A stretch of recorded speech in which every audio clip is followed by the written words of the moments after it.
Shalom, Lord of Christ. Shalom, Lord of Christ. This is Captain Tazaiwan.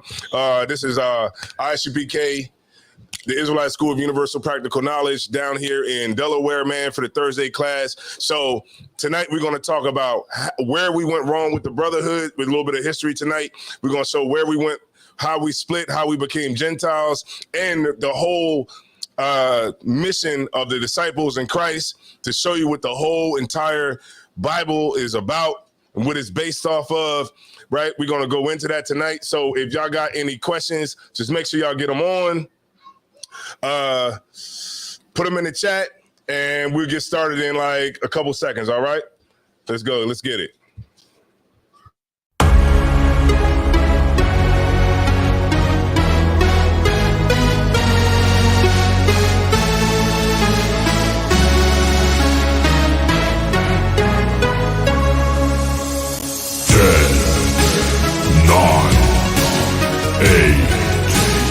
Seven, 6, 5, 4, 3, 2, 1.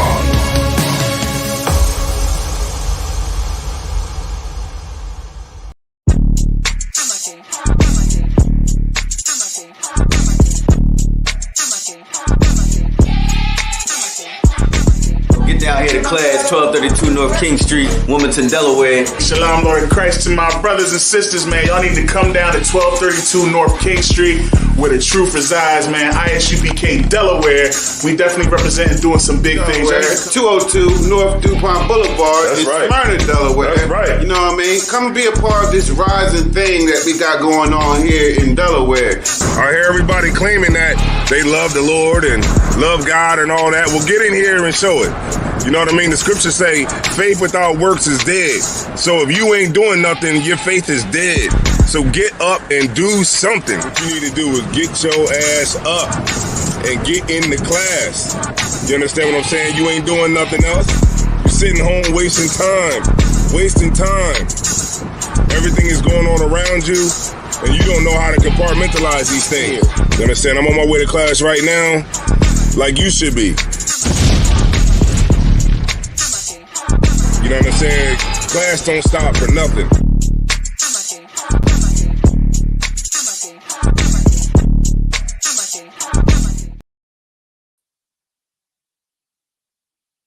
All right, let's get it, y'all. Y'all already know what it is, man. You understand? Hold on, let me just get my sound up real quick. If a brother could just check the feed for me, please. We'll just, let me see. Just getting that horn. All right, my bomb is good. All right, my bomb's good. All right, Most High in Christ. All right, let's see who we got in the chat. We got Retazion. All right, shout out to Retazion. All right, we got Nahalia in the building. What's going on, Nahalia? What's up? And we got StreamYard. All right, the StreamYard joint is up there.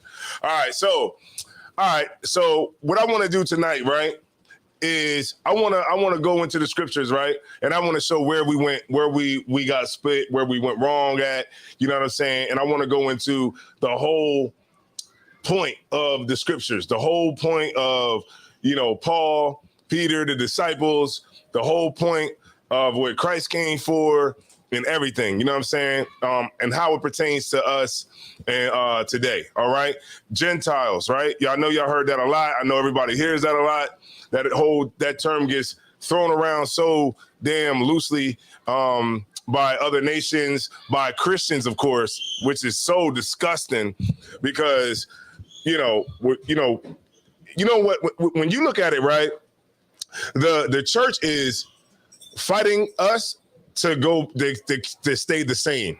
You know what I'm saying? They're fighting to keep us all the same. Like, they're fighting against progress. And that's our biggest fight when we go out in these streets, is we fight against the churches. We fight against the oppressor. We fight against these other nations that want to stop our progress moving forward. So that's why we have to go out and we have to do the work. And the work is plenty of work for everybody. You know what I'm saying? If you want to do this work, then you can get it. You understand? But the work is not going to get done by itself. All right. All right, no sweat. Could somebody give me the Zondervan? The Zondervan Pictorial Bible Dictionary, right? If you got the if you got whatever one you got, that's totally fine. If anybody got the, let me see, where would it be over here? It would, yeah, right here. Swap here. There we go. Not the other one. Not the other one. Now back over to your right. Your left. Yeah, right there. This one. Yeah. Let me see. All right, let me look up. All right, so this is what we gotta understand too, right? Like y'all familiar with this, right? I know y'all familiar with it, but more so for Ratazian. And this here is the Bible dictionary. Now they got the Pictorial Bible Dictionary. That's the one that got the it got a hard front on it. Hardcover. Hold on, let me look up Gentile real quick. All right, now we're going to go into it today.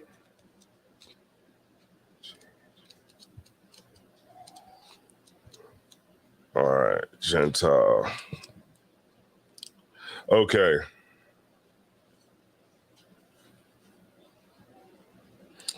All right.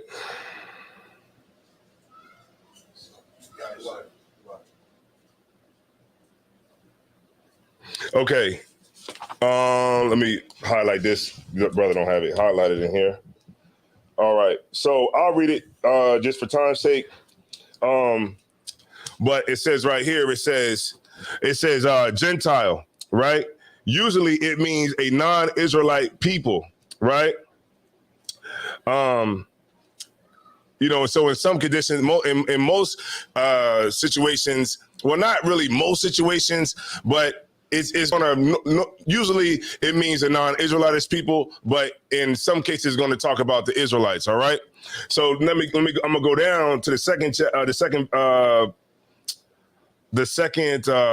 paragraph. It says, while the teachings of Jesus ultimately broke down the middle wall of partition between Jews and Gentile, as seen in the writings of Paul, and in Acts, yet Jesus limited his ministry to Jews. You see that? Because they think that Christ came and was just talking to, everybody on the planet. And it was like when Christ was here on the earth, he was just hanging around with all nations and everybody was there and, all this other kind of goofy nonsense. So we're going to bring it out and we're going to show where we went wrong at. All right. Now, I want you to stay with me, Ratazian, because we're going to go through some reading. All right. We're going to do some reading today. And I want you to write these things down. Right? Write it down. Do anybody got a pen for this, brother? Huh? Yeah. And we got things over here because from this, all right, let's just say from this point on, let's write this stuff down. Let's not waste time with this. Let's write this stuff down, get it in your precept book so that you can move forward. Right? I mean, who the hell goes to class and don't take no notes? You know what I'm saying? Like it's like, I get it. Like when you come to, like when I first started coming to class, I just come to class and listen. But it's like, damn, you can't retain all this information. You know what I'm saying? It's because it's so much. So you have to literally break it down, take notes. You go to college, you take notes. You go to any class, you got to take some notes so that you can remember these things. All right. All right, we got Yarakal in the building. We got Waya Kwam in the building. All right, Waya Kwam, shalom. Shalom, sis. Yahweh Shema, Thumba, Shem Yahweh Shai. She said, checking in from the slavery. All right, y'all recall. All right, Most High in Christ. All right, so for everybody home, man, look, we're going to do some reading today. We're going to go back. We're going to see what happened. All right, Ratazian, are you familiar with the split and everything? You familiar with the whole thing? Yeah, but let's go into it. All right, let's go into it. All right. All right, let me get 1 Kings 11:3. We're gonna skip around to the main points, right? We're gonna skip around to the main points throughout because we're gonna have some reading to do, but we're gonna skip through the main parts so that we can get the the teaching, you know what I'm saying, out of everything. All right, let's get it. Con one con, sir. 1 Kings 11 and verse 3. Mm-hmm. And he had 700 wives. Right. So this is talking about King Solomon, right? Go ahead. Princesses. What? Say that again. Princesses. No, queens. Princesses. Queens. Princesses. Right. Go ahead. And 300 concubines. Mm-hmm. And his wives turned away his heart. Right. So in the scriptures, right, it's no law on how many wives a man can have, right? But you're not supposed to multiply wives to yourself to where it turns your heart away from the Most High, right? So even like what Paul said, I would, wish there was men was as I, you know what I'm saying? You don't have no wives. That way you could just focus on the word of the Lord and doing the work, right? But you're not supposed to multiply wives into yourself to where it turns your heart away from the Most High, right? Go ahead. Verse 4. Mm-hmm. For it came to pass when Solomon was old that his wives turned away his heart after other gods. Mm-hmm. And his heart was not perfect with the Lord his God, as was the heart of David his father. Verse 5. For Solomon. Hold on. Matter of fact, skip down to verse 9. Kind of one con, sir. Verse 9. And the Lord was angry with Solomon because his heart was turned away from Yahweh, the Elohim of Israel. Right. Which had appeared unto him twice. Mm-hmm. So the Lord appeared to him twice, right? Go ahead. Verse 10. And had commanded him concerning this thing, that he should not go after other gods, but he kept not that which the Lord, Yahweh commanded. Verse 11. Wherefore the Lord said unto Solomon, for as much as this is done of thee, thou hast not kept my covenant and my statutes, which I have commanded thee. I will surely rent the kingdom from thee, and I will give it to thy servant. Right. So this is because Solomon did this thing, the Lord is going to take the kingdom away from Solomon, right? Right. Keep reading. Verse 12. Notwithstanding in thy days, I will not do it for David thy father's sake, but I will rent it out of the hand of thy son. Right. So the Lord is not going to take the kingdom from Solomon, but he is going to take it from Solomon's son, right? For the sake of King David. All right. And y'all let me know if I'm moving too fast. I'm gonna just hit on the main points. All right. All right. Go ahead. Verse 13. Verse 13. How about it? I would not rent away all the kingdom, but will give one tribe to thy son for David my servant's sake, and for Jerusalem's sake, which I have chosen. Right. So when in the scriptures it talks about Judah and his fellows, right? Which is Benjamin, right? But we're going to get into that to show you more about that, right? What's going on, warrior? Good to see you. All right, Most High in Christ. I see you. You staying strong, man. That's what I'm talking about. Keep it up. Go ahead, warrior. Verse 14. And Yahweh stirred up an adversary. No, so now the Lord, remember the Lord said that he was going to rend the kingdom from Solomon, right? Lord said he's going to rend the kingdom from Solomon, right? But he wasn't going to do it from Solomon. He was going to do it from his son, right? He was going to rip it from his son, right? And so now we're at the point where it's saying that the Lord stirred up an adversary, right? Let's read on. Verse 14. And Yahweh stirred up an adversary unto Solomon. Hadad, the Edomite. Say that one more time. Hadad, the Edomite.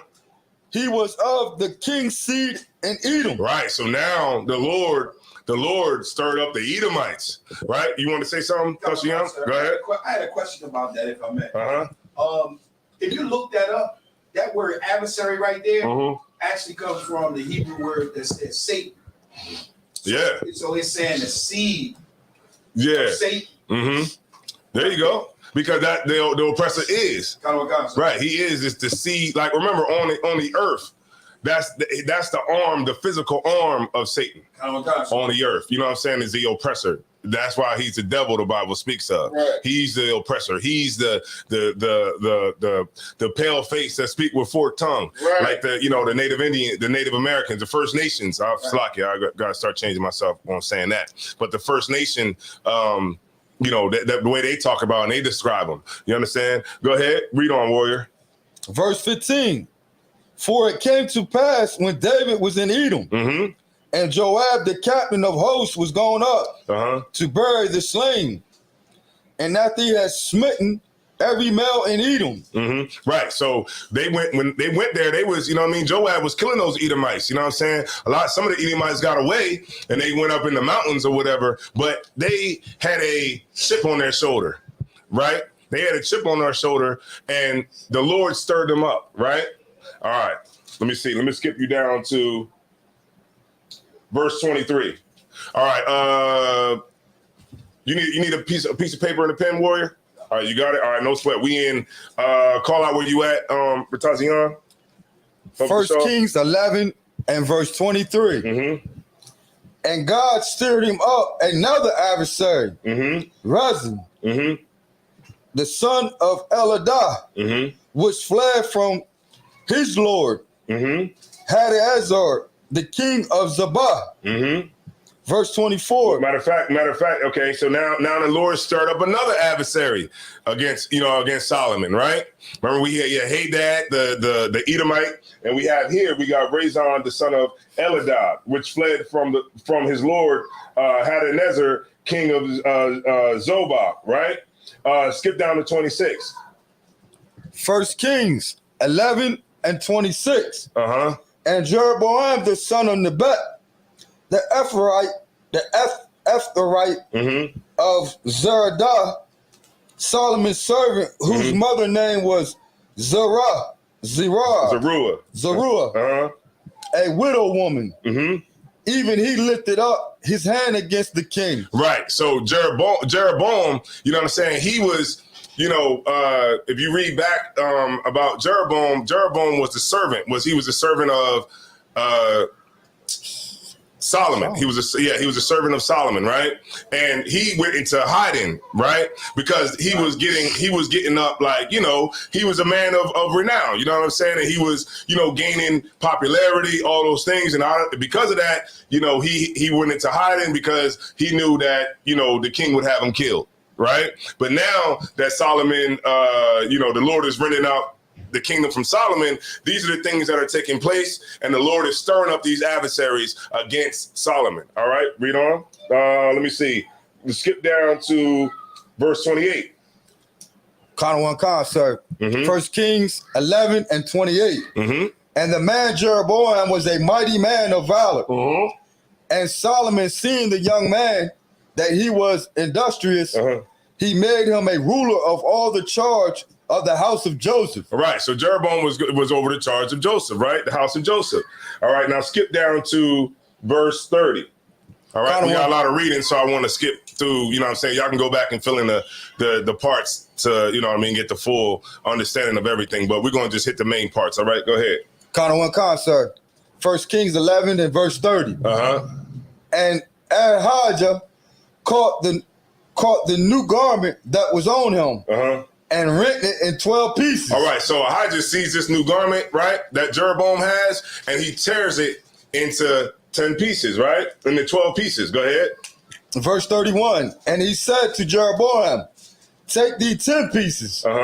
For thus said the Lord, the Elohim of Israel, behold, I will rent the kingdom of the hand of Solomon and give 10 tribes to thee. Right. So now he takes his garment, he rents it in 12 pieces, and he says, these 10 tribes, right? The Lord you're going to have these 10 tribes, right? Go ahead. But he shall have one tribe for my servant. Right. So one tribe is going to go to Solomon, right? But it's in a prophetic nature. What's going to happen? And so Jeroboam is going to get the 10 tribes. All right. Go ahead, keep going. Verse 32, but he shall have one tribe for my servant David's sake, and for Jerusalem's sake, the city which I have chosen out of all the tribes of Yashala.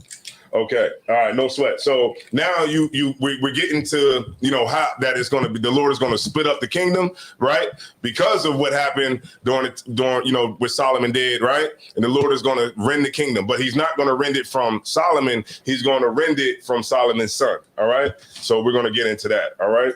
Let me go to, Salakia. Let me get, 11 and the same chapter, and let me get verse 42. Khan, sir. 1 Kings 11 and 42. And the time that Solomon reigned in Jerusalem over all of Israel was 40 years. And verse 43, and Solomon slept with his fathers and was buried in the city of David, his father. And Rehoboam, the son, reigned in his stead. Right. So now you got King Solomon, he died, right? But he got a son named Rehoboam, right? But then you got Rehoboam and you got Jeroboam, right? So Jeroboam is having the 10 tribes, and Rehoboam has like the scripture says, Judah and his fellows, right? Which is Benjamin, right? But we're going to get to where Levi came with Judah and Benjamin too. All right. Let me get 2 Chronicles 9 and 31. Khan, sir. All right. 2 Chronicles 9 and 31. It's going to pick up right where we left off at. It's going to pick right up. All right. And you got it whenever you're ready, warrior. Khan, sir. 2 Chronicles 9 and verse 31. And Solomon slept with his fathers, and he was buried in the city of David, his father. And Rehoboam, his son, reigned in his stead. Right. Y'all see that? All right. So now we move. Now we're moving on. Right. All right. You got it, warrior. Let me get 10 and 1. Khan, sir. 2 Chronicles 10 verse 1. And Rehoboam went to Shechem. For Shechem, where all Israel came to make him king. Verse 2.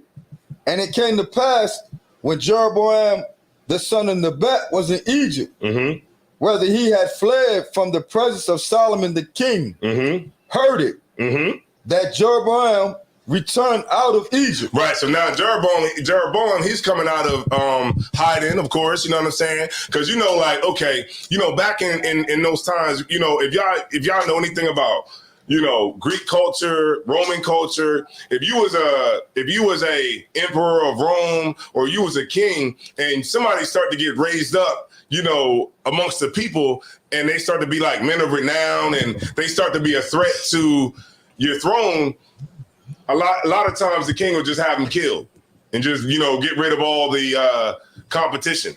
You know what I'm saying? And this is why Jeroboam, he left, out of the king's sight, because he was afraid that Solomon would have him killed.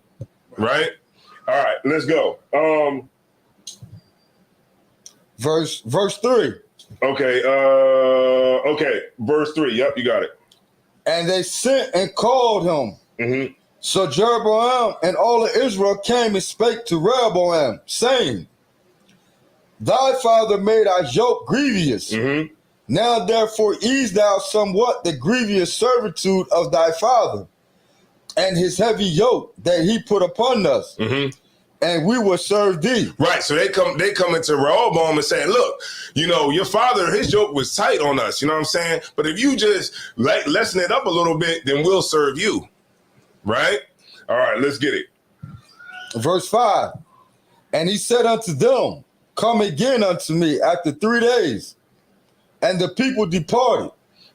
Verse 6. And King Rehoboam took counsel with the old men that had stood before Solomon his father.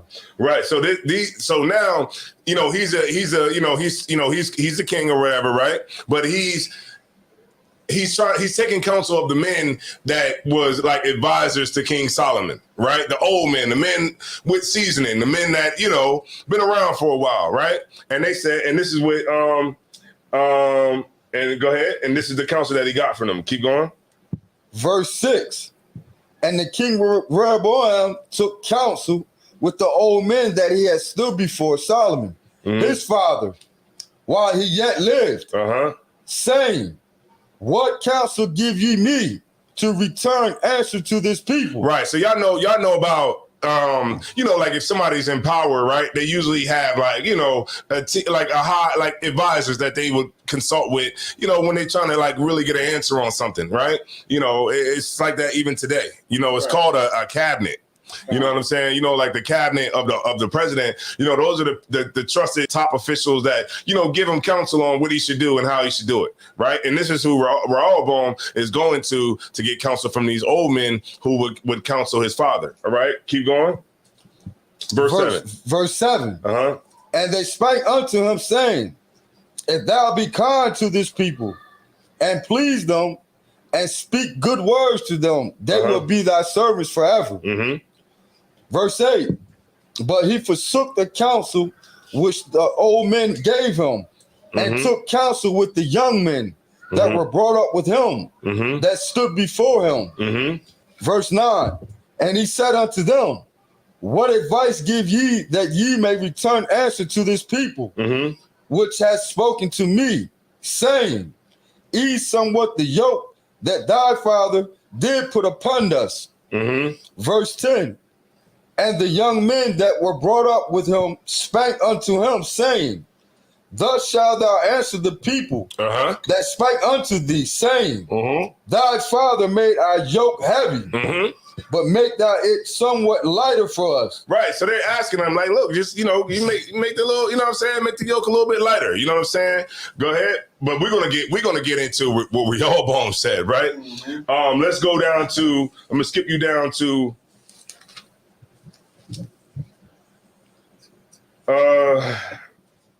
verse 13. Sir. 2 Chronicles 10 and 13. And the king answered them roughly, and the king Rehoboam forsook the counsel of the old men. Right. So he forsook the counsel of the old men, the men that were wise, right? Right. Let's get it. Verse 14. And answered them after the advice of the young men. Right. He went to his homeboys. That's what he went to. He went to his partners. He went to his partners, and he got counsel from them. Right. Read on.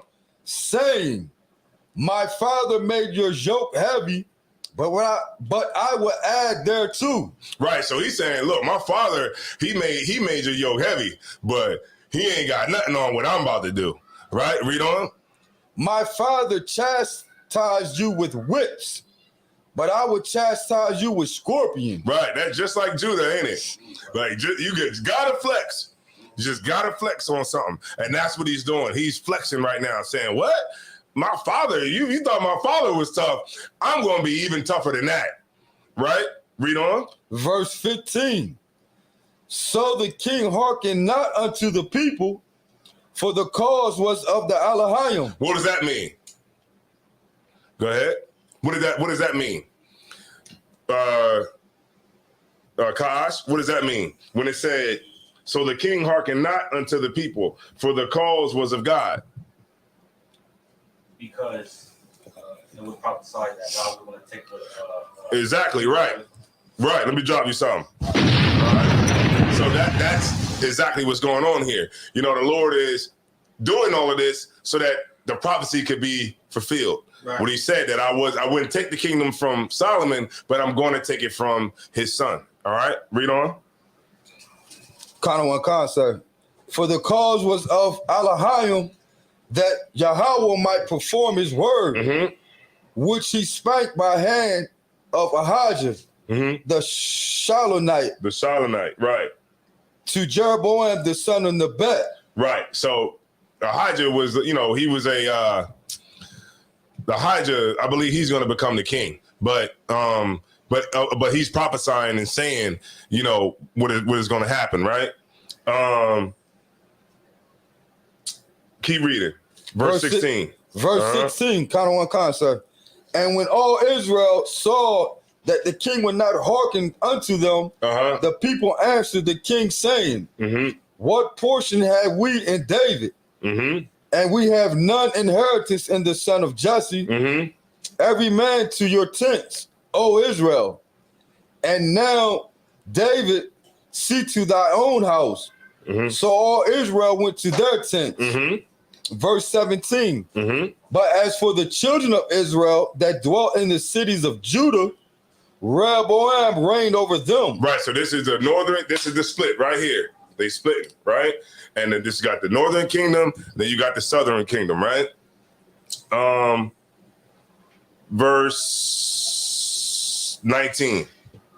Kind of one concert. And Israel rebelled against the house of David unto this day. Right, until this day, right? All right, so now y'all I pretty much know y'all brothers is with me. Brothers online, sisters online, if y'all, let me know if y'all following along, y'all good to go. If y'all need me to stop, so now, whatever, you know what I'm saying, just to make sure that you really understand and get it. This is what we're talking about right now. We're talking about how the kingdom got split, right? We're talking about it now. You're seeing it right now. We're reading it right now, how it happened, all right? All right, chapter 11. 2 Chronicles chapter 11, Mm-hmm. verse 1. Mm-hmm. And when Rehoboam was come to Jerusalem, Mm-hmm. he gathered all the house of Judah Uh-huh. and Benjamin, and 180,000 chosen men, Mm-hmm. which were warriors, Mm-hmm. to fight against Israel, Uh-huh. that he might bring the kingdom again to Rehoboam. Right. So now they're trying to go to civil war, right? To bring the kingdom back together. Right? This is what's going on right now. All right. And keep reading. Verse 2.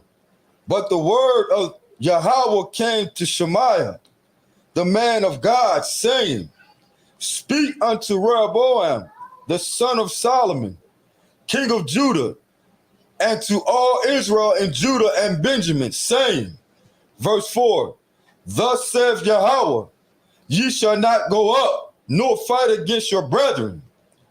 Return every man to his house, for this thing is done of me. Right. So the Lord doesn't want them to fight to try to unify the kingdom with the Lord, because the Lord is saying that all this is because of me. Right. So just leave it alone. Don't go up and fight them. Stay separate, like I spoke before through the prophets, so that my words could be established. Right. Go ahead and keep reading to the end.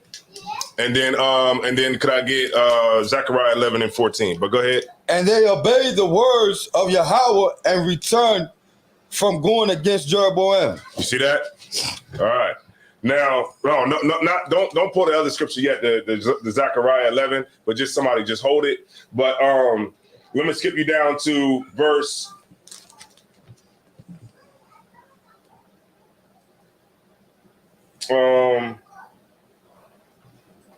13. Kind of one concert. 2 Chronicles 11 and 13. Right.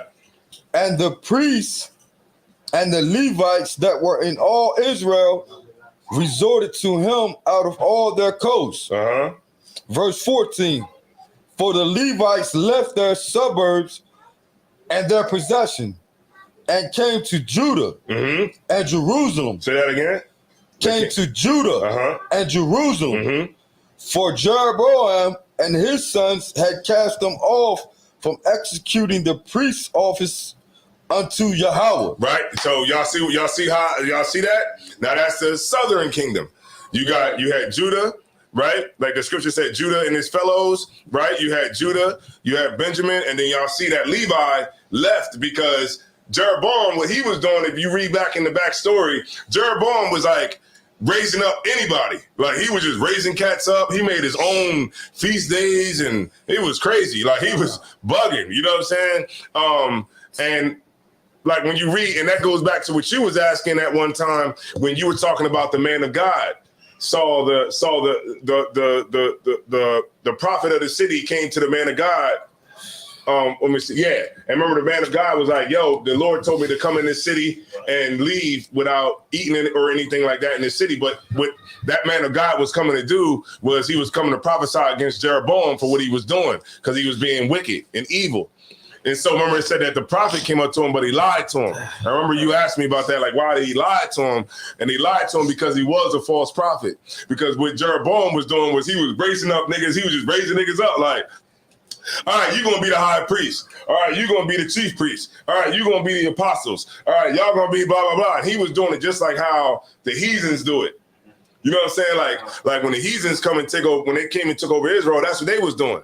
They would just come in and be like, all right, this person is going to be the high priest, or this person is going to be the, you know, the I don't know, you know, you get my point, right? So they would give them high positions just from nowhere without them being men that were supposed to be raised up into those positions. All right. That's what Jeroboam was doing. All right. And now we see that we have Judah, Benjamin, and Levi. All right. All right. So I'm gonna give y'all some more history, right? So let's go to chapter 12, right? So why does the Book of Chronicles have the same stuff in the Book of Kings? Because it's like a continuation. It's just like it'll be like if you go back to, let me see. If you go to 2 Chronicles 9 and 1, 2 Chronicles 9 and 13, where it talks about when Solomon slept with his fathers and he was buried in the city of David, and his father in Rehoboam, his son reigned in his stead. When you go back to what was that? 2 Kings 11 and 43, it's kind of like a continuation. That's all it is. It's just a continuation, another, you know, side, little more of the story. You know what I'm saying? Like when you read in King's word, it'll be like, was it not written in the Kings? You know what I mean? Blah, blah, this person, right? You know, this happened. Was it not written in the book of the Kings? Like it's giving you, like, it's showing you their story. But then when you go into like Chronicles, 2 Kings, all of that, it's giving you more of the story. Right. No different from Mark, Matthew, and Luke and John. It's just giving you different parts of the story. All right. All right. So let's get a little bit more of it. Let me get 12, right? Chapter 12. And we're going to get into a little bit more, right? I'm going to skip you around, of course, because just for time's sake, I don't want to stay too long on this, right? Because we got more to go. But I'll bring you up. So in chapter 12, you know, Rehoboam, he established the kingdom of the southern kingdom, and then Shishak, the king of matter of fact, I don't want to get too. Go ahead and read it. Chapter 12, verse 2. Kind of one concept. 2 Chronicles 12 and verse 2. And it came to pass that in the 5th year of Rehoboam, Shishak, the king of Egypt, came up against Jerusalem because they had transgressed against Yahweh. Verse 3, with 1,200 chariots, 70,000 horsemen, and the people were without number that came with them out of Egypt. Right. So now the Most High is stirring up Shishak, right? This is the king of Egypt at this time. Because of the wickedness that the southern kingdom was doing, the Lord is raising up, you know what I'm saying, these adversaries. You see how the Lord raises up an adversary against us every time we sin against the Lord? Y'all see that? All right. Skip down to verse 4. Verse 4. And he took the fenced cities which pertained to Judah and came to Jerusalem. Verse 5.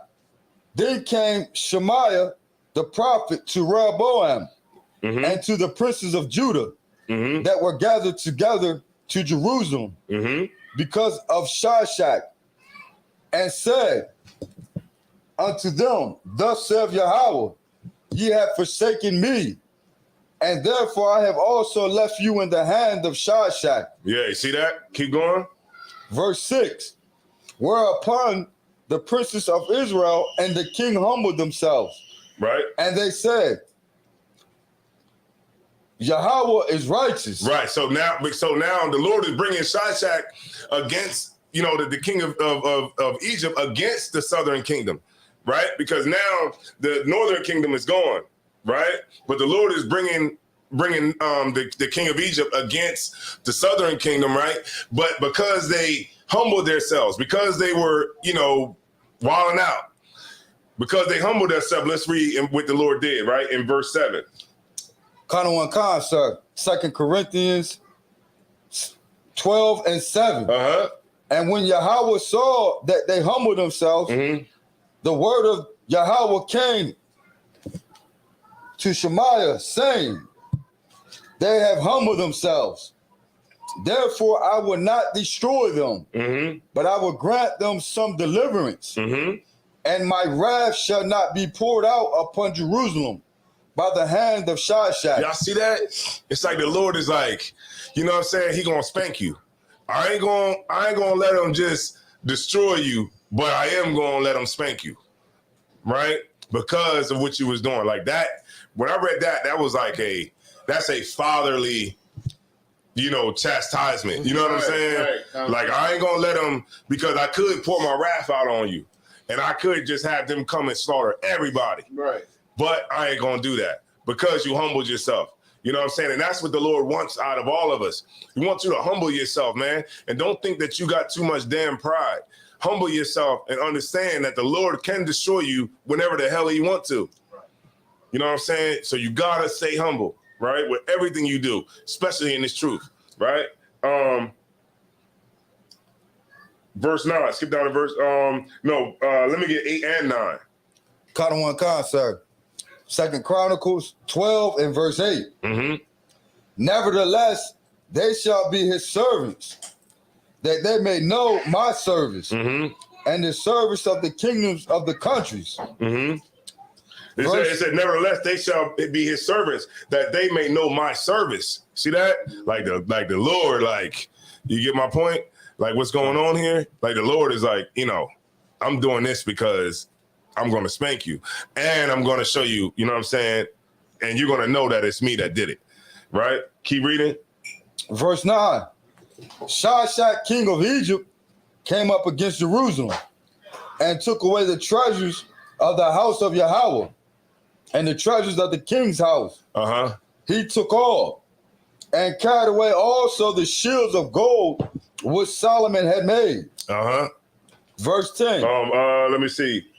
What Solomon had made. Let me skip you down to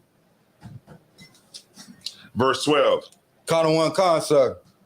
Verse 12. And when he humbled himself, the wrath of Yahweh turned from him, that he would not destroy him altogether. And also in Judah things went well. Right. And so Rehoboam, he reigned over Israel for 40 years. It says he reigned 17 years in Jerusalem. He was 41. He was 1 and 40 years old when he began to reign, and he reigned 17 years in Jerusalem. Skip down to verse 16. Sir. Well, let me let him finish out that last one. Oh, okay. The last one. Go ahead.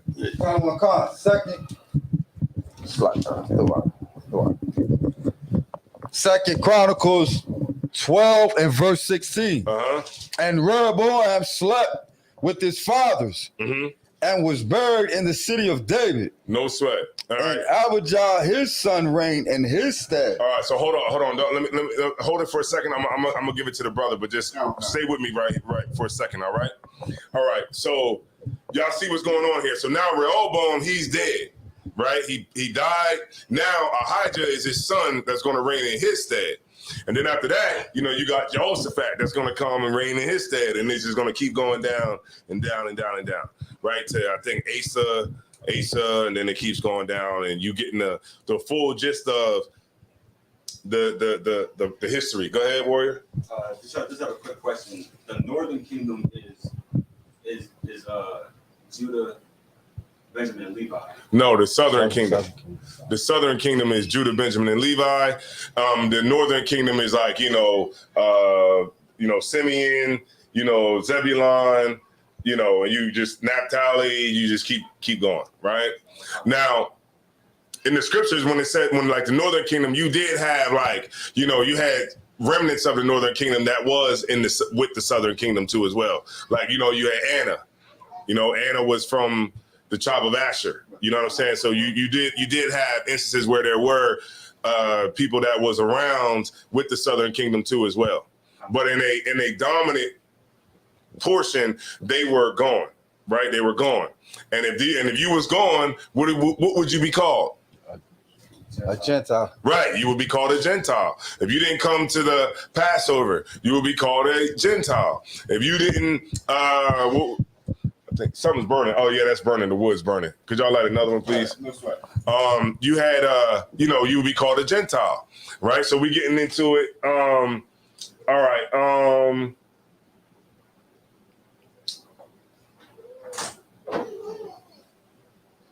All right, let me get 2 Chronicles 13 and 1, and then skip down to 5. Sir. Mm-hmm. 2 Chronicles 13 and verse 1. Uh-huh. Now in the 18th year of King Jeroboam, Mm-hmm. began Abijah to reign over Judah. Oh yeah, Abijah. Yeah, Abijah. Right, to reign over Judah. Right, skip down to verse 5. Sir. Let's get, all right, Lanier, Tucker. All right, look, we going into the split, right? We showing what the Bible is about. The Bible is not about none of that goofy stuff that they're trying to say in the church. We're showing what the Bible is about right now. All right, let's get it. Verse 2 Chronicles 13 and 5. Sir. 2 Chronicles 13 and verse 5. Uh-huh. Ought ye not to know that that Yahweh Elohim of Israel. Salakia, could you go up to 4? Salakia, word. 2 Chronicles 13 and verse 4. Uh-huh. And Abijah stood upon Mount Zemaraim, Mm-hmm. which is in Mount Ephraim, Mm-hmm. and said, Hear me, thou Jeroboam, and all Israel. Mm-hmm. Verse 5. Ought ye not to know that the Yahweh, the Elohim of Israel, gave the kingdom of Israel to David forever, even to him and to his sons, by a covenant of salt. So what he's trying to appeal to is to say, look, I'm Solomon's son. Don't you know the scriptures? You know what I mean? Don't you know that the Lord was going to give the kingdom to David? You know what I'm saying? And this is what he's trying to say to Jeroboam. Like, he's like, look, I'm David's, you know what I'm saying? I'm the seed of David. You know what I mean? King David. So the kingdom should come to me. You know what I'm saying? And we all know this, right? Go ahead, keep going. Verse 6. Verse 6. Yet Jeroboam, the son of Nebat, the servant of Solomon, the son of David, is risen up and have rebelled against his Lord. Mm-hmm. Keep reading. Verse 7. And there are gathered unto him vain men. What kind of men? Vain men. What kind of men? Vain men. Goes back to what you were saying, Ka'ash. You know what I mean? Like, the gathered to him, they were vain men that was with Jeroboam, right? Keep going. The children of Belial. Uh-huh. Belial. Right, go ahead. Have strengthened themselves against Rehoboam, the son of Solomon, when Rehoboam was young and tenderhearted, and could not withstand them. Right, I'm going to skip you down to verse 13.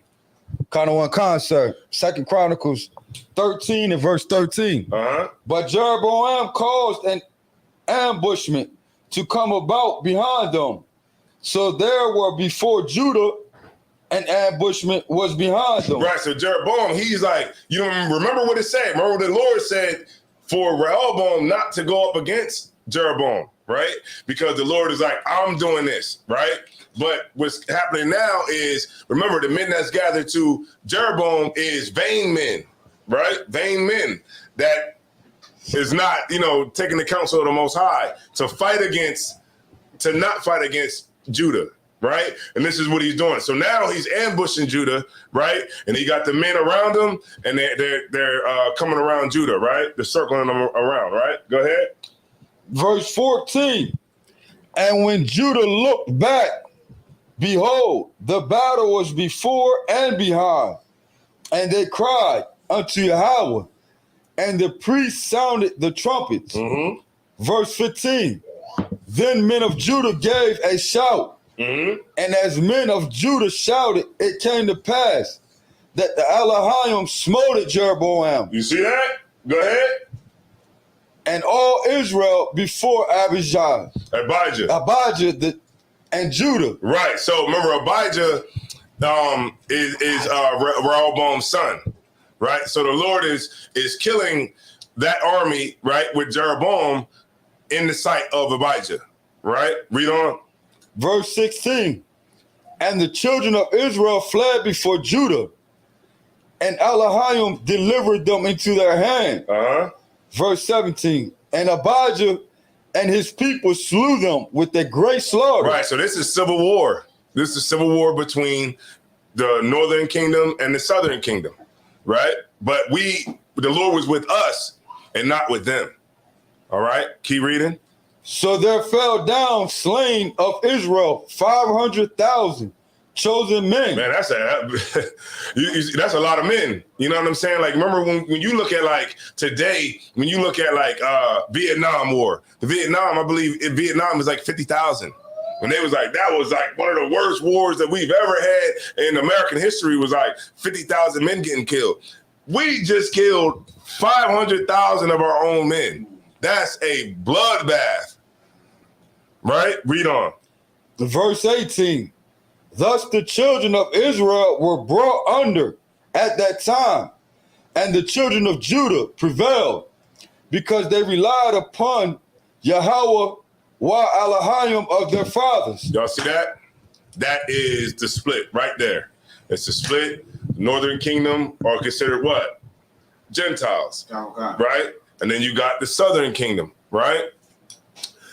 You can pass the mic back to the brother, the water for I know there's a lot of reading today, but I just want everybody to just get the understanding of it. You know what I'm saying? And for the brothers that, I know there's brothers in here that, know what the hell this is, you know what I'm saying? But at the same time, it's good for us to know the real, just to get refreshed on the real history. So when we go out on the street, we can defend it. You know what I'm saying? We can defend the truth against these pastors. We can defend the truth against these, oppressor-loving, Israelites that's out here. You know what I'm saying? And this is why we having this class today on this particular topic. All right. So, all right, boom. Let me get Zechariah 11 and 14, warrior, whenever you get it. Brother Kashar.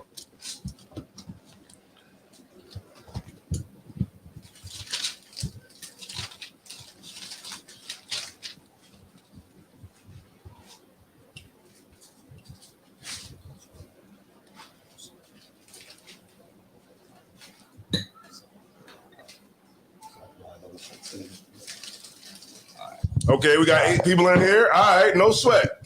Let's get it. Y'all see, y'all want to learn something tonight. All right, let's get it. Zechariah 11 and 14. Write it down. Write it down. Like, don't waste classes. You know what I'm saying? Like, there's no point in wasting the class. Just write it down. Write it. Get yourself a precept book. Write it down in your precept book, and just over top of it, just put Gentile breakdown. And you'll be good to go. Now you don't got to write it down no more. All right? That's about what this is. Oh no, you good to go. He don't need that. He don't need that word. You good. But y'all get my point, right? So just it's just so that we don't waste our time when we come into class, man. Like I ain't getting paid for this. You know what I mean? My pay is brothers coming into the school. But at the same time, don't make me waste my voice, man, up here. All right? And just for every brother that is teaching classes, just like and if you're watching those classes, don't waste the time. These brothers are coming in, giving their time, giving they, you know what I'm saying, they air, you know what I'm saying, for the brothers and sisters that are home. So write it down. Like, don't let everything that we're doing here be in vain. All right? Go ahead, warrior. You got it. Zechariah 11 and 14. Zechariah 11 and 14. Then I cut asunder my other staff, even bands, that I might break the brotherhood between Judah and Israel. See that? Say that one more time, warrior. Then I cut asunder my other staff, even bands, that I might break the brotherhood. That I might what? Break the brotherhood. That I might say it one more time for Kana. Break the brotherhood between Judah and Israel. See that? The Lord broke our brotherhood, man. Right. The Lord broke it. And that's what we out here to do. Is to put it back together. All right, no sweat. The Lord broke the brotherhood between Judah and Israel. All right? All right, y'all got that. All right? All right, no sweat. All right. I'm getting into, all right, let me get Ezekiel 37 and 15. Ezekiel 37 and 15. What concept? All right, no sweat, warrior. Let me get there with you. I got these tabs in my book now. I'm gonna get there with y'all now. I had to go back and read Isaiah again, right?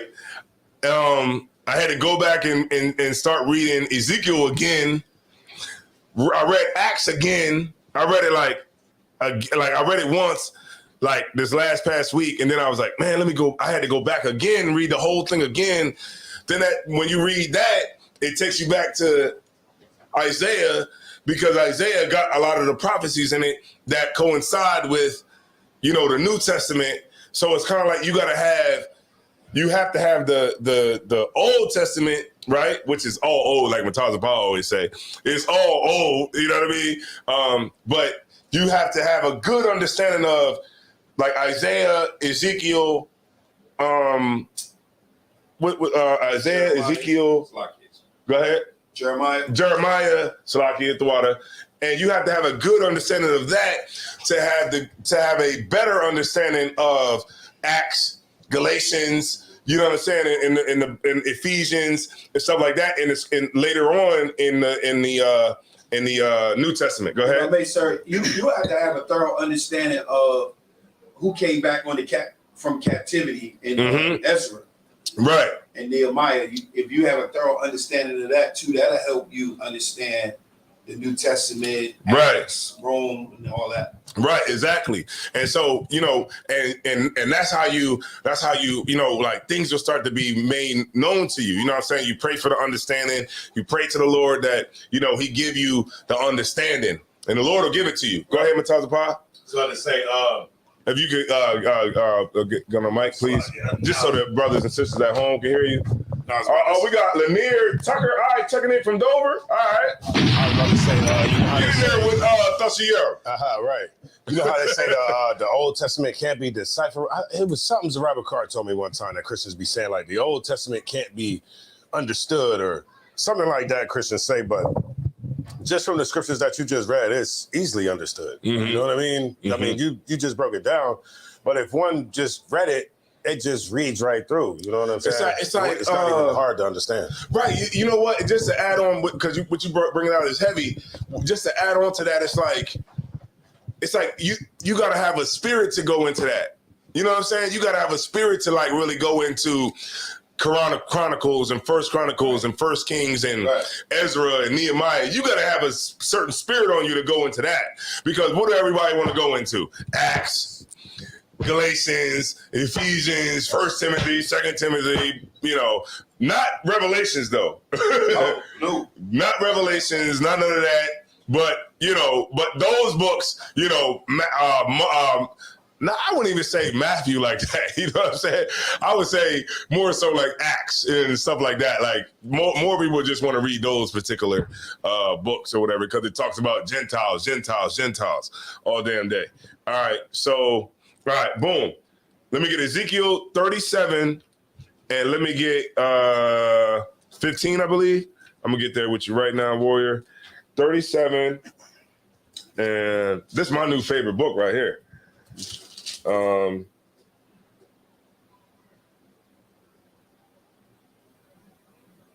Verse 15.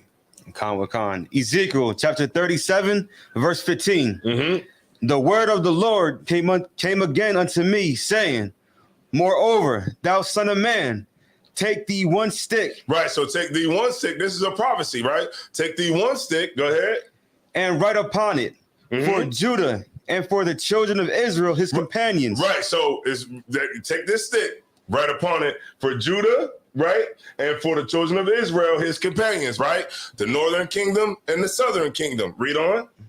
Then take another stick and write upon it, for Joseph, the stick of Ephraim, and for all the house of Israel, his companions, and join them one to another into one stick, and they shall become one in thine hand. They should become what? One. 15. One. 18 nations. One. In thine hand. And when the children of thy people shall speak unto thee, saying, wilt thou not show us what thou meanest by these?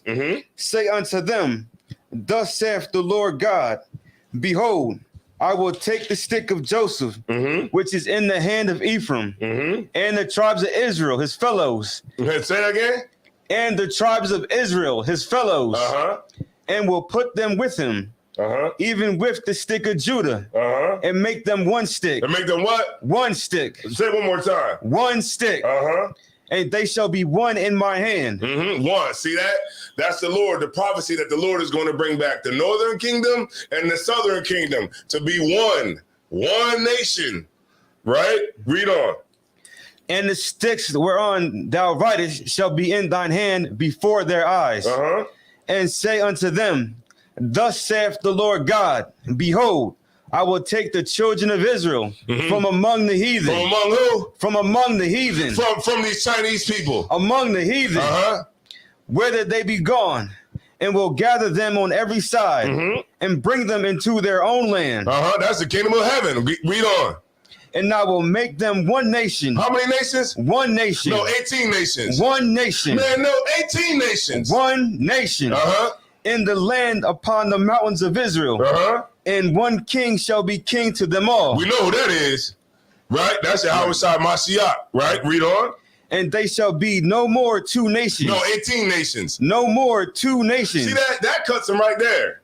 It says there will be no more two nations. It doesn't say there'll be no more 18 nations, like everybody on the earth is included. It says there will be no more two nations. Remember, we just read in the history. So two nations. That's the Bible. Right. The Bible is about bringing the northern kingdom and the southern kingdom back to one. That's it.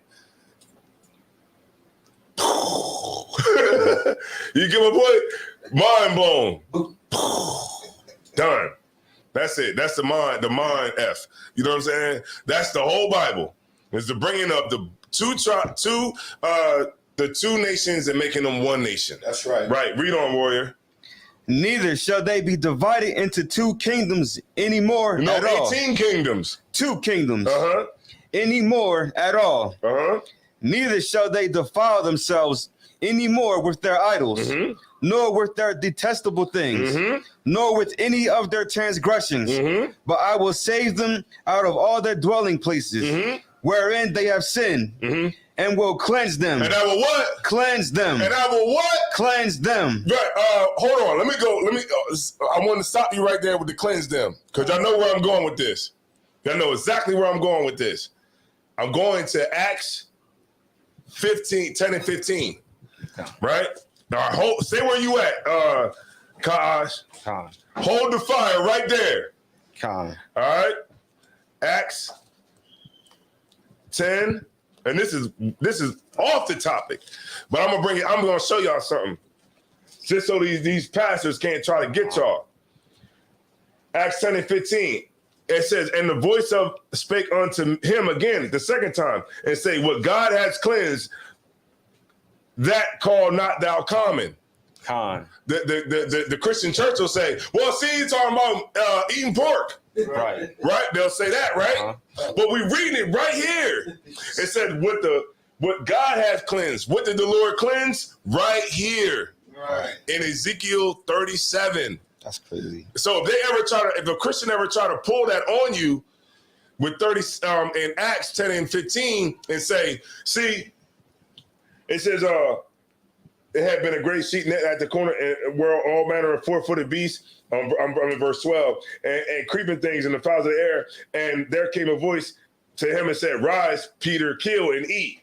But Peter said, not so, Lord, for I have not eaten anything that is common or unclean. And the voice spake unto him again the second time, what God had cleansed, call not thou common. So the church will try to say that this is talking about eating pork. You can eat whatever the hell you want to eat. Right. But ask them what God has cleansed. What did he cleanse? Ask them that. You're going to confound them because they're not going to know. And then when you say, what did the Lord cleanse? From that point, you take them back to Ezekiel 37, right? And you can read that scripture again, my brother. Con with a con. You want me to start from the top? Yeah, verse 23. Con with a con. The book of Ezekiel, chapter 37, verse 23. Neither shall they defile themselves any more with their idols, nor with their detestable things, nor with any of their transgressions, but I will save them out of all their dwelling places, wherein they have sinned, and will cleanse them. And will what? Cleanse them. Say it one more time. Cleanse them. So shall they be my people, and I will be their God. Shalom. Shalom. You get my point? Like, this is what's going on. Like, this is what they don't show you in this. In the pastors is not going to show you this in church because they don't even know themselves. Right. That's the. You ever see like a battle, right? Say with Captain Tazariak, right? You ever see like a debate with him, right? And you see the pastor on the screen or whoever it is that's battling him. In their mind, like I was out, like my red was sitting next to me. I was watching a battle last night with Captain Tazariak and Holloway, Pastor Holloway or whatever. Right. And I was looking at his eyes. The Pastor Holloway's eyes. I was looking at his eyes, and I'm looking at his eyes, and I was just like, because it was like he was like talking in the camera, and I could see his eyes because he didn't have any glasses on. So I could see his eyes, and I'm like, damn, that scares me. I'm gonna tell you what scares me. What scares me is that he really thinks that he's right. Right. You get my point? Like, he wholeheartedly in his heart, in his mind, he thinks that he's right. He thinks that that the Lord is with him, and he thinks that he's 100% right. But he's not at all. And but we're right because the Lord opened up your eyes. You're right. Everything that you think and then you know about this truth is right. Damn, you know right. what I mean? 100%. The other brothers that's out here, they think that they're right, but they're not. And that shows you that the difference between them and you.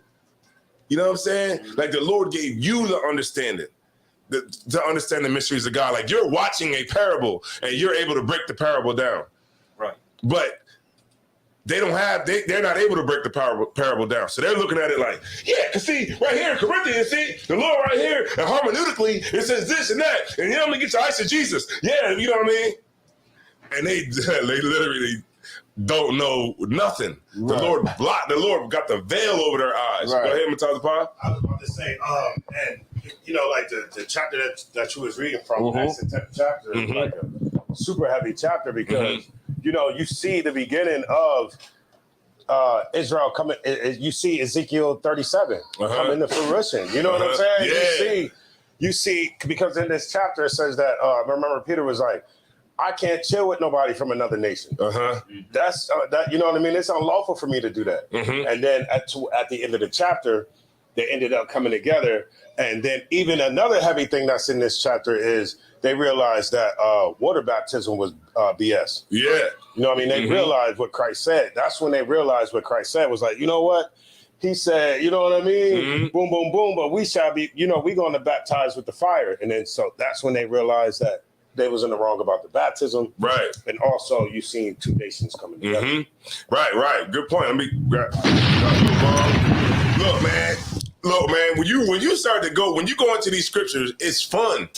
You know what I'm saying? It's fun to like learn this stuff. You know what I'm saying? It's fun to, you know, talk to brothers and, you know, talk to them. Like, I call Matazapah and I call him and I'll be like, hey, well, I was just reading this today. And he like, yeah, because of blah, blah, blah, blah, blah. Yeah, and what about this? And then he opens my mind up to other stuff that I didn't see. You know what I'm saying? Then I might talk to, you know, Captain Tower or something like that. And I'm like, yeah, because I was reading this, blah, blah, blah. And he like, yeah, because I know this part, but and he gives me a different way of understanding. It's like we all sharpen each other. You know what I'm saying? right. And that's how you gotta look at this as like, this is not a slavery. You know what I mean? You know what I mean? Because about like coming here, the class is not like a slavery. Do not ever do that. You do that, you are going to fall. Right. If you start thinking like, damn, gotta go to class tonight.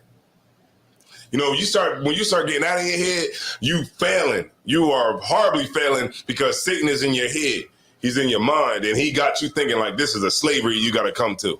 Nah, this ain't a slavery. This is, this is the actual time you get to be free. Right. You know what I'm saying? You get to be free throughout your day. And look, I'm not trying to hold this spot down forever. You know what I'm saying? I want other brothers to get up here and teach too, because when I learned from everybody, you know what I'm saying? I learned from all the brothers, man. Like little like stuff I might see, like a brother say, he could be an officer of 500, officer of 50, whatever. I'll hear him say something, I'll be like, damn, that was cold. You know what I'm saying? I'm using that. You know what I mean? Right. Like I hear a captain say something, I'm like, I'm using that. What? We one body. That's the luxury we had. Right. We one body. What? Those boots you got. Oh, those boots is nice, man. I'm getting those. You know what I'm saying? Like we in one body, so it's not like we copying off of each other. We got one mouthpiece. Right. You know what I'm saying? And I say like, man, look, I don't say really nothing of my own. I just regurgitate everything the generals say, everything, you know what I'm saying, the captains say, the brothers, the officers. Matala Pa brings scriptures out at camp. I say those same scriptures. Like Matala Pa said something heavy. He was like, I got a solution for you right now. And he pulled Ecclesiastes 12 and 10. And I'm like, damn, that is I'm thinking to myself behind the camp. I'm like thinking to myself, damn, that is a solution. You know what I'm saying? And then I'm like, okay, what I do when we was in Trenton? I was like, I got a solution. I'll tell you a solution right now. Everybody was looking like, what is the solution he gonna say? And I was like, give me Ecclesiastes 12 and 10. You get my point? So it's like, we all work off of each other. We all, you know what I'm saying? We all bounce off of each other's energy, right? I don't give a damn if a sister say something heavy. If it's cold-blooded, I'm gonna use it. Right. I don't give a damn. All right, no sweat. So, it's just if I may add, just because you said mentioned something about battling earlier. Captain Tazariak has a battle tonight with a African pastor. So just to promote that to the 4 people listening online. Yeah. Captain Tazariak, he got some good steak to eat tonight. He got some good steak to eat tonight. I'm gonna be watching that. All right, no sweat. Let me get Jeremiah 31 and 31. Run it down, Nahoya. Lanier. W. Tucker Sr. All right, yeah, that's a strong name. All right, so you in Dover. All right, so get down to 202 North DuPont Boulevard. We got classes down there Monday and Wednesday from 7 to 9 p.m. Get in there with Matazi Allah. Get in there with Thashiem. You know what I'm saying? Get in there. You know what I'm saying? It's a whole different feeling once you get into class. These brothers are happy to be at your service. Right. All right? Happy to be at your service. All right? Just like the rest of us. We happy to be at your service. All right? Jeremiah 31 and 31. Let me get there with you, warrior, real quick. Jeremiah 31 and 31.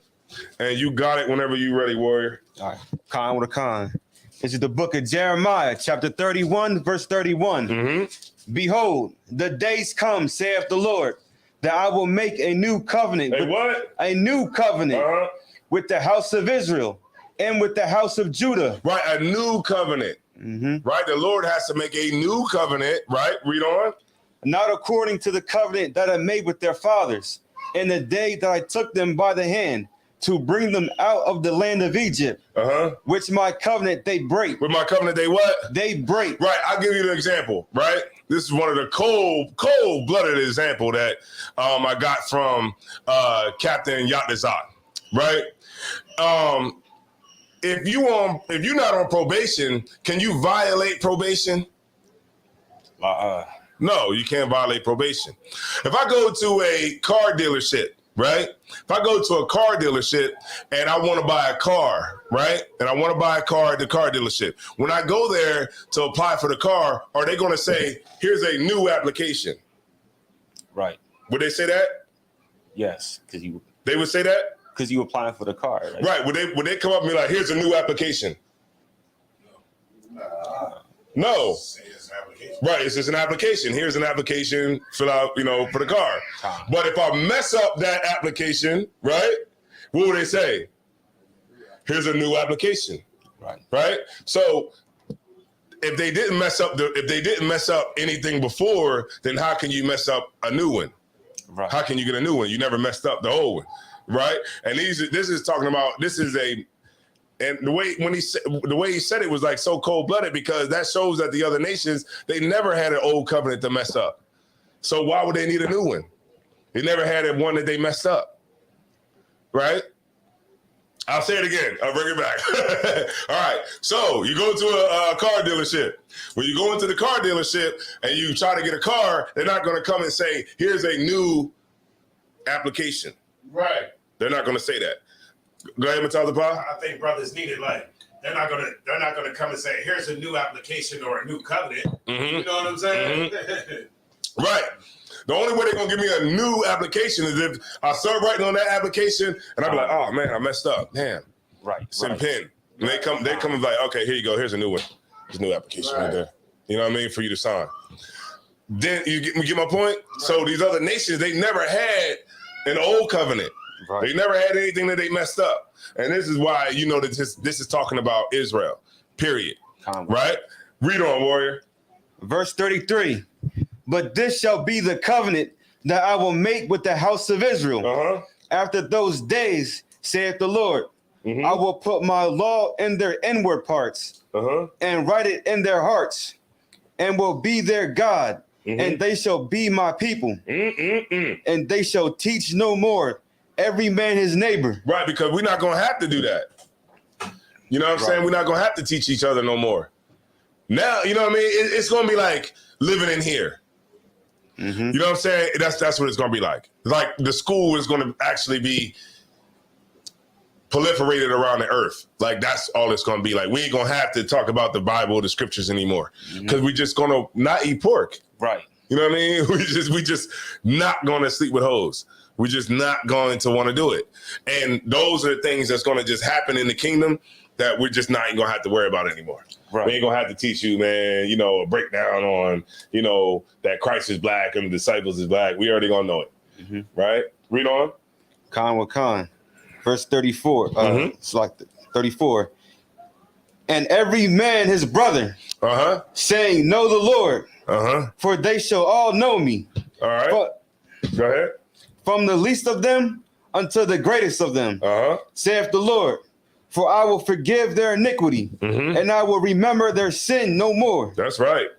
Go ahead, keep going. Thus saith the Lord, all right, which giveth the sun for a light by day, and the ordinance of the moon and of the stars for a light by night, which divideth the sea when the waves thereof roar. The Lord of hosts is his name. If those ordinances depart from before me, saith the Lord, then the seed of Israel also shall cease from being a nation before me forever. That's hardcore right there. Thus saith the Lord, if heaven above can be measured, and the foundations of the earth searched out beneath, I will also cast off all the seed of Israel for all that they have done, saith the Lord. Right, but the Lord haven't done that. He didn't cast us off. He never cast us off. You know what I'm saying? Romans 11:1.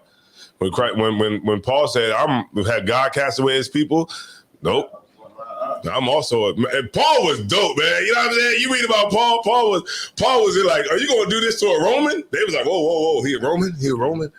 You sure you want to do this? They was afraid because when he said he was a Roman, they was scared because they knew he's like, wait a minute, you gonna condemn a man without going through Caesar? You know what I'm saying? You gonna do that? And they was scared, you know what I'm saying? But they just didn't want him to keep teaching what he was teaching.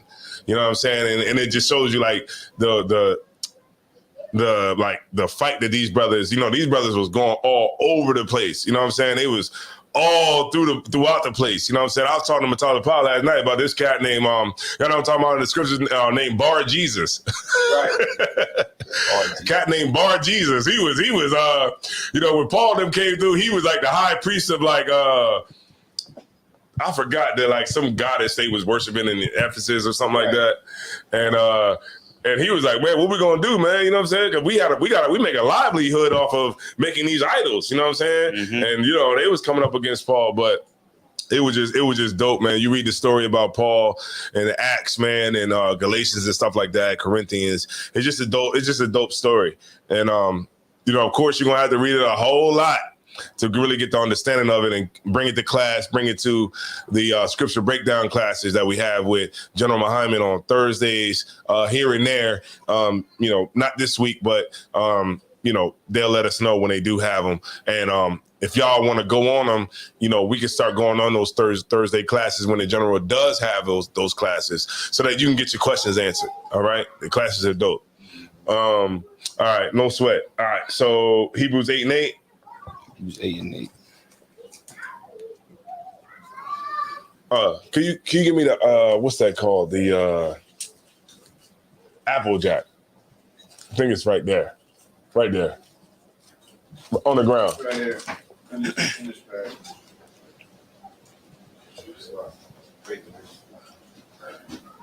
All right, so we almost there. And then we'll get into some of the cuts. Go ahead.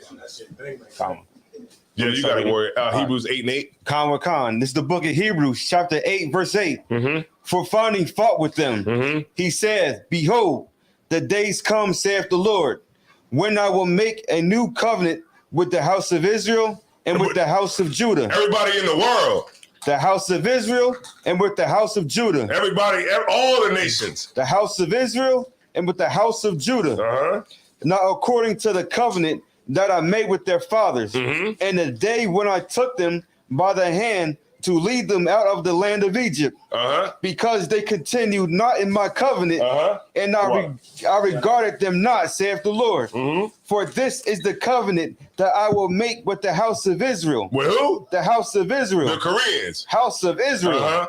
After those days, saith the Lord, I will put my laws into their mind and write them in their hearts, and I will be to them a God, and they shall be to me a people. Right, you see that? The whole Bible is about bringing back both kingdoms. Right. That's the whole Bible. It's not about nothing else. It's about the bringing back of the northern kingdom and the southern kingdom. Right. That's the whole Bible in a nutshell. You know what I mean? Con. Mind blown, right? All this preaching that these pastors is doing is in vain. Right. Everything they're doing, it ain't about nothing else. Unless I'm reading something different. Because am I reading something different? Or I don't know. Maybe I'm tripping. But what I can see from here is that the Bible is just about the bringing back of the 12 tribes of Israel. Period. That's right. We forgot, though. You know what I'm saying? Like, we forgot. The Pharisees forgot. We forgot that we had brothers out there. Right. Because, you know what I'm saying? And that's what the Pharisees and the Sadducees was trying to stop. Because they didn't know. Because in their mind, they're like, what is Paul doing? He going out and teaching these Gentiles? What? He teaching the Gentiles? And then a good parable that you could go to is, oh man, Matazza Paul, I'm trying not to go into a bunch of stuff, but About the Gentiles? let's go to Luke. Let's go to Luke real quick. The parable of the prodigal son.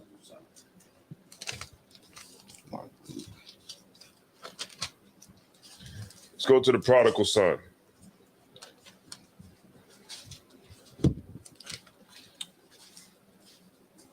Oh man, I was trying to stay on point with Tasha Paul, but I just had to go to this scripture right here. All right, Luke. I think it's Luke 15 or something like that. Luke 15 and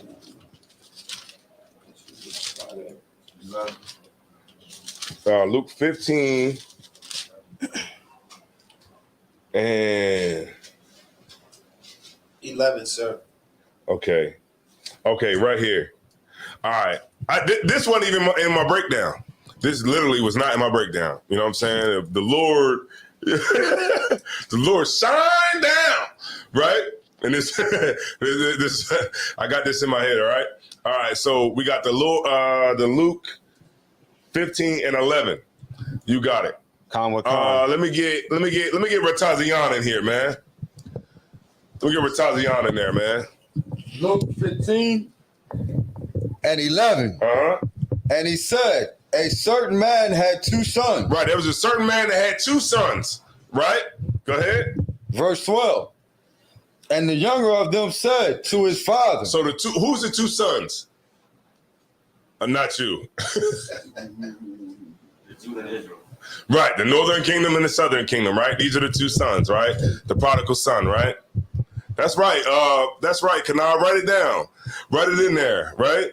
The 2 sons, the northern kingdom and the southern kingdom. Right. Read on. Verse 12. Now you Slakia. 15 and verse 12. And the younger of them said to his father, Father, give me the portion of goods that falleth to me. And he divided unto them his living. Right. So one of the sons, he's like, look, man, just give me everything I got, coming to me, and I'm out. Right? Read on. Verse 13. And not many days after, the younger son gathered all together and took his journey into a far country, and there wasted his substance with riotous living. Right. So he left his father's protection. That's what happened. Right. Northern Kingdom, they left. Right. They left the Lord's protection. Right. Their father's protection. Right. To live a riotous life. Right. To partying, chilling, doing whatever the hell you want. Having sex with hoes, eating what the hell you want, and just living how the hell, you feel, right? Right. Let's read on. Keep going. Verse 14. And when he had spent all, there arose a mighty famine in that land, and he began to be in want. Right, because if he would have never had to be in want, if he would have, been with his father, this son, here that went off. If he remember the father, you know what I'm saying? He had everything he would have needed. He would have, you know what I'm saying? He had everything he would have needed, but he went off, right? Read on. Verse 15. And he went and joined himself to a citizen of that country. Right. These are the heathens, right? Read on. And he sent him into his fields to feed swine. Right. So now that this son is off, now this son got to work hard now. This son left the protection of his father. Now he gotta fend for himself, and he gotta work hard. Right? Read on. Verse 16. And he would fain have filled his belly with husk that the swine did eat. Right, because we would have never, this is how you know it's talking about Judah, because we would have never ate swine. Right. You know what I'm saying? We would have never did nothing like that. Right? Read on. Verse 17. And when he came to himself, he said, how many servants of my father's have bread enough and to spare? Right. So he's looking at it like, well, damn, you know what I'm saying? I'm living this hard life, man. You know what I'm saying? My father, look at all that he got. His servants got food to spare. You know what I'm saying? Like, I don't got to be like this. I don't got to live like this. Read on. And I perish with hunger. Mm-hmm. And I perish with hunger when my father has, his servants got what? My servants have enough to spare. My father's servants have enough to spare. And here I am out here working hard and eating this filth. Right? Read on. 18. I will arise and go to my father, and I will say unto him, Father, I have sinned against heaven and before thee. Right. So now this son is going to confess his sins before his father. Right. He's going to confess his sins before his father. Let's read on. 19. And am no more worthy to be called thy son. Right. Because what happened is he humbled himself. He humbled himself. You know what I'm saying? He confessed his sins and he humbled himself before his father. Read on. Make me as one of thy hired servants. Verse 20. And he arose and came to his father. But when he was yet a great way off, his father saw him and had compassion. Right, because he didn't know what it was going to be like if he decided to come back to his father. He thought it was going to be something, but his father saw him and said, son, you know what I'm saying? Where you been at? Right. I'm here. What's up? Right? Read on. And ran. And what did he do? Ran. Uh-huh. And fell on his neck. Right. His dad looked to him and said, you know, come on back. Come on back home. Right? Read on. And kissed him. Uh-huh. Verse 21. And the son said unto him, Father, I have sinned against heaven and in thy sight, and am no more worthy to be called thy son. Mm-hmm. Verse 22. But the father said to his servants, bring forth the best robe. Bring forth the what? The best robe. Right, so this son, he went off, but now he like, he coming back to the father, and the father like, yo, get him the best robe. You know what I'm saying? Get him, let me get that Gucci robe. You know, the Gucci robe. That's, you know what I'm talking about. The Gucci robe, what's that one? You know them nice robes. You know what I'm talking about? Those designer robes. Like, you be like, damn, that look like a priestly, a king's robe. You know what I'm saying? Read on. Yeah, the Versace robes. Go ahead. And put a ring on his hand. Mm. And what he do? Put a ring on his hand. He was like, hold on, let me get you right, man. Hold on. Oh, man, what's that you got? Man, look. Bomb. Put that ring on his ring. Right. On his finger, right? Go ahead. And shoes on his feet. And said, hold on. You let me see what you got on. Oh, man, your shoe game is looking crazy. Yeah. Let's change that. Bum. All right, we go ahead and put these on. Got you looking good. You feeling good? Go ahead. And what else? Verse 23. And bring hither the fatted calf. What kind of calf? Fatted calf. Right, he bringing the big, like that, you know, like the fat calf. You know what I'm saying? Like the cat with the big old butt. Y'all know what I'm talking about. You know them lambs with the big old butt? Yeah, those are the ones that, you know, they cost a little bit more. You know what I'm saying? Like them joints right there, they not gonna just sell you those real easy. Those, you know what I'm saying, they gonna keep those to keep mating, you know, other lambs and stuff. But he said, man, you know what? We're gonna get the fatted calf for you. You know what I'm saying? Keep going. And kill it. Mm-hmm. And let us eat and be merry. Mm-hmm. Verse 24.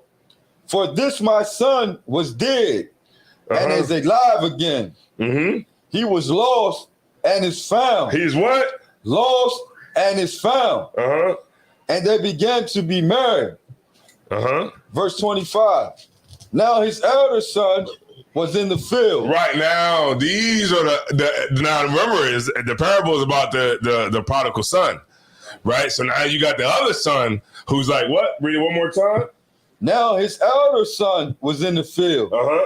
This is the southern kingdom. And as he came and drew near to the house, he heard music and dancing. Right. So the son out in the field was talking about, he like, damn, it's lit over there. What the hell's going on? You know what I mean? He got, you know, he working, but he like looking like, damn, it's a party going on in the crib. You know what I'm saying? Go ahead. And he called one of the servants and asked what these things meant. Right. So remember, these are the Sadducees and the Pharisees, right? In the metaphor. These are the Sadducees and the Pharisees. They like, wait a minute, what? You know, we've been in Jerusalem this whole time. Y'all see the parallel between the Gentiles and the people that was in Jerusalem the whole time? They wait a minute, hold on, what you mean they get to come back? You know what I'm saying? What's going on? We're gonna read more into it. Keep reading, warrior. Verse 27. And he said unto him, thy brother is come. Hold on. Matter of fact, go up to 26 and come back down to 27, just for the sake of the brothers in the chat. Salakia, sir. And verse 26. And he called one of the servants and asked what these things meant. Verse 27.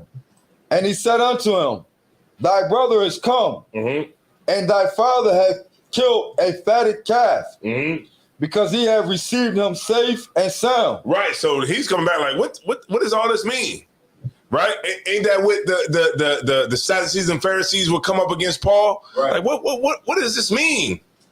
What do you mean Gentiles can be saved? What are you talking about? Right? Go ahead, keep reading.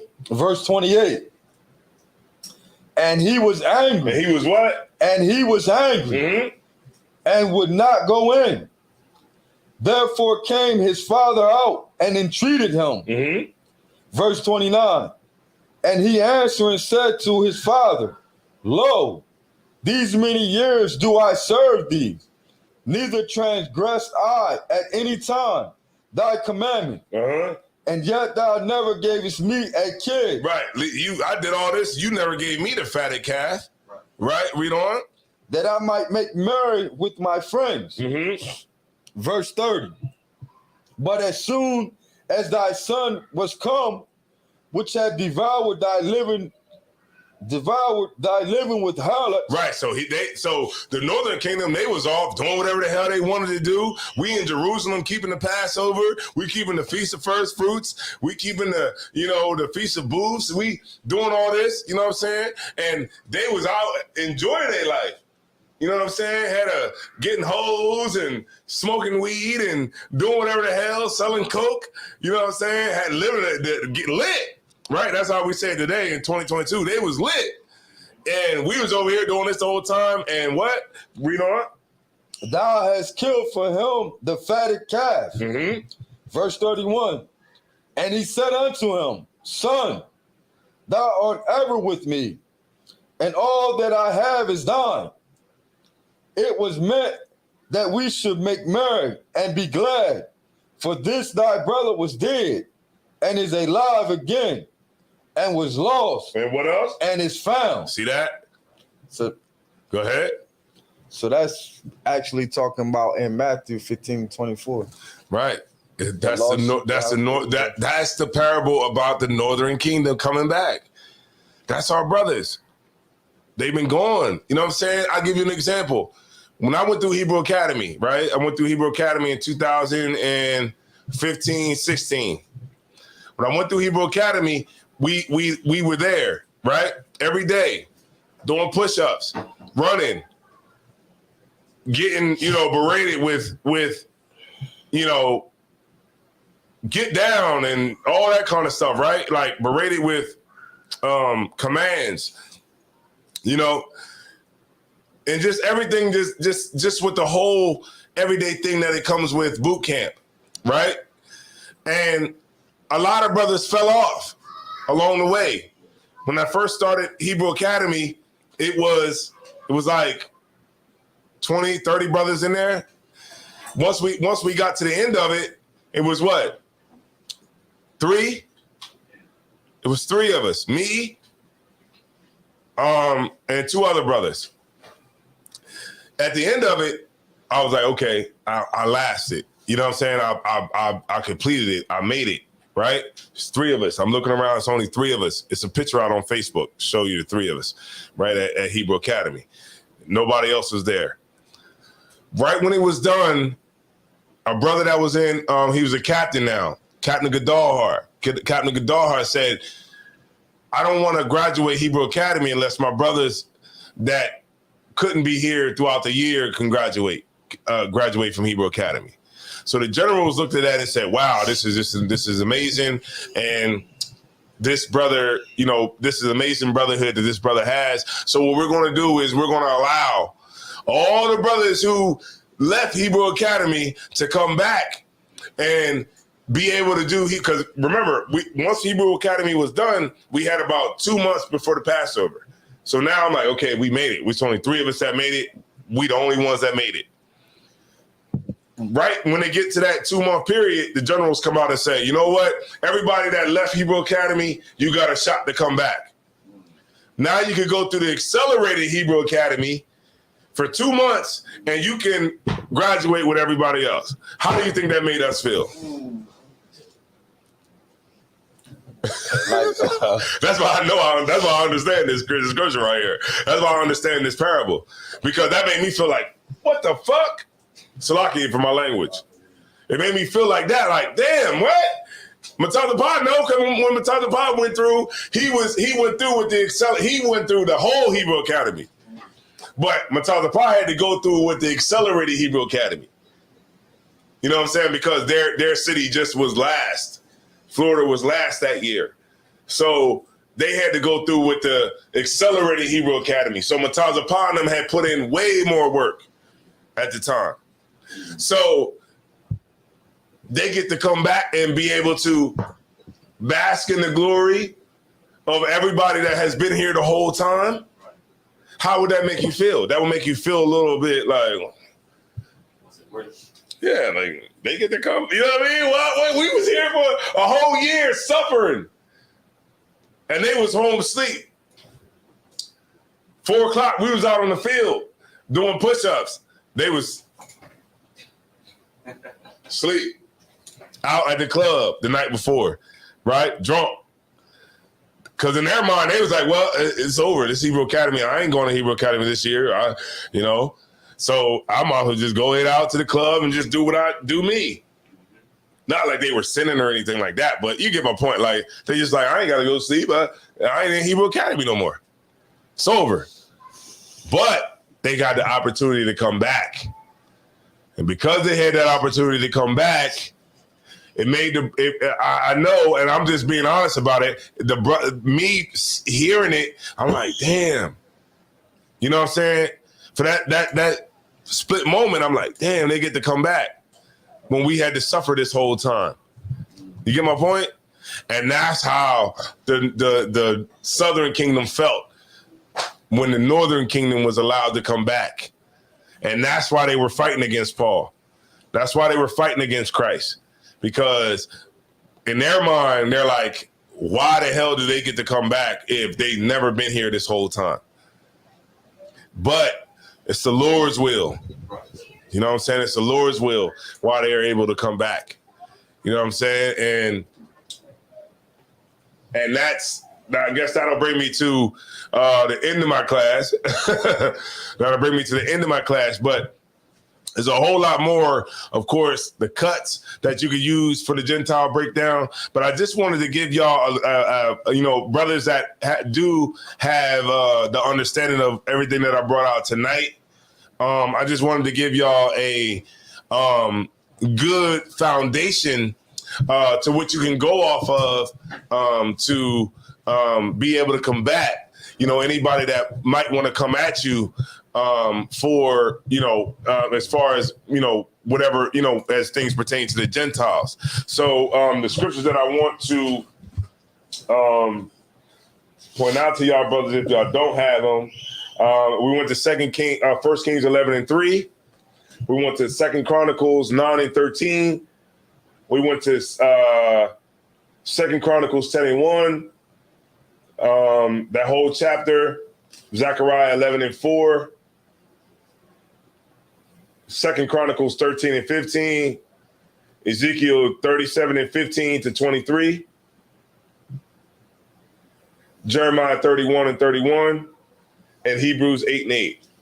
And that'll give you the history to show you how the kingdom split. You know what I mean? How we were called what? Gentiles. Right? How the Northern Kingdom would be called Gentiles, right? I don't have enough time to go into the cuts and everything like that because we would be going over the time, but I'll save it for Tuesday. What the hell? I'll save it for Tuesday. And I guess we'll end it there. If anybody got any questions about the topic, whatever, y'all good to go? All right, y'all pretty much got it. All right, no sweat. Good refresher for anybody. Sis, you good? All right, no sweat. All right, so I'm going to turn the class over to Precinct Officer Thashiem. All right. This is the ISUPK security announcements. Rules for new brothers and new sisters. Rules for new brothers and new sisters. When a new brother and new sister come into the school, they are off limits for 6 months. They are here to learn and to shed themselves of the world. If they need transportation, the teacher will arrange it. After 6 months, if you have an interest in a particular person, you are to seek counsel from the head. Tithing, which is a commandment. Ma'asharah, which is 10 in Hebrew. That's Numbers 18:21 and Malachi 3:8-10. That's 10% of any increase that the Lord gives to you. All right. Free priest fund. It's not mandatory. It's whatever amount you would like to give. Right, drop it in there. See that right there? Just drop it in there, because I'm telling you, it goes right to the school, right to us, right?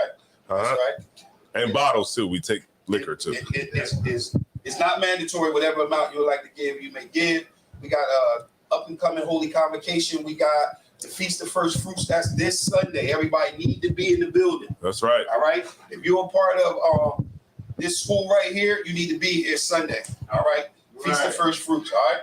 That's if anyone wants to be a trooper in the school, start wearing all black boots, pants, scarf, and headband and scarf. They're saying that. The mitron. It makes the stand.